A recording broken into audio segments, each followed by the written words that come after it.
The Cham are defeated and driven out of Angkor by Jordan Getulio. When were the Cham driven out of Angkor by the Khmer Empire?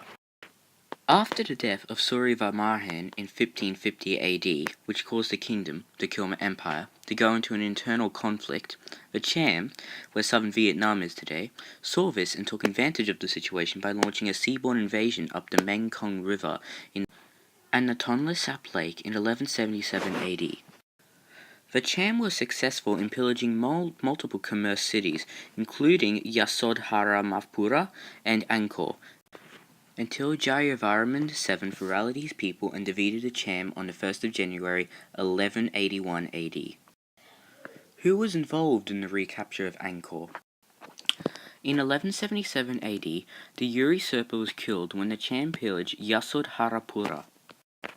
The Cham then proceeded to Angkor up the Tonle River, which breaks off the Mekong River, and into the Tonle Sap Lake.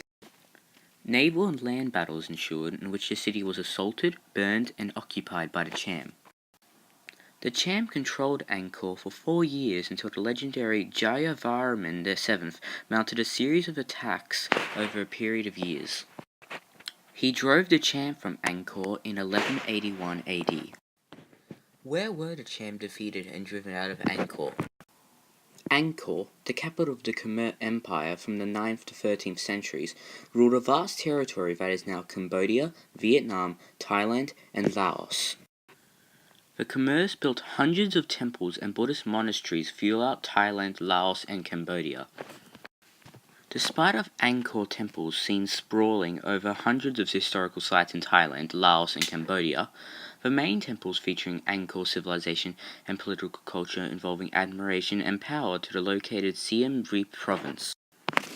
These temple ruins coverage of an area of 400 square kilometers just north of Siem Reap town and the Tonle Sap Lake. What were the details of the recapture of Angkor? Using the city of Angkor as capital, for the next centuries the Khmer Empire expanded its territorial base, mostly to the north, entering the Korat Plateau, and the west, to the Chao Phraya Basin and beyond. To the east, outcomes were different. Several times the Khmer fought wars against two neighboring peoples with powerful kingdoms, the Cham, in today's central Vietnam, and the Vietnamese, in today's northern Vietnam. Despite some victories, as in 1145 AD, when Cham's capital Vijaya was taken, the empire was never able to annex those lands.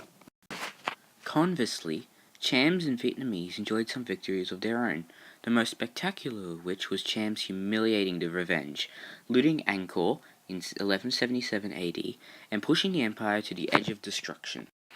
The future king Jayavarman VII, resigned in 1181 AD to 1219 AD, was already a military leader as prince under previous kings. After the Cham had conquered Angkor, he gathered an army and regained the capital. He attacked his father thinking it was his destiny to be king, and ascended the throne and continued a war against the neighboring eastern kingdom for a further 22 years, until the Khmer Empire defeated Champa in 1203 AD. Why was the recapture of Angkor so important? The Cham controlled Angkor for 4 years until the legendary Jayavarman VII mounted a series of counterattacks over a period of years.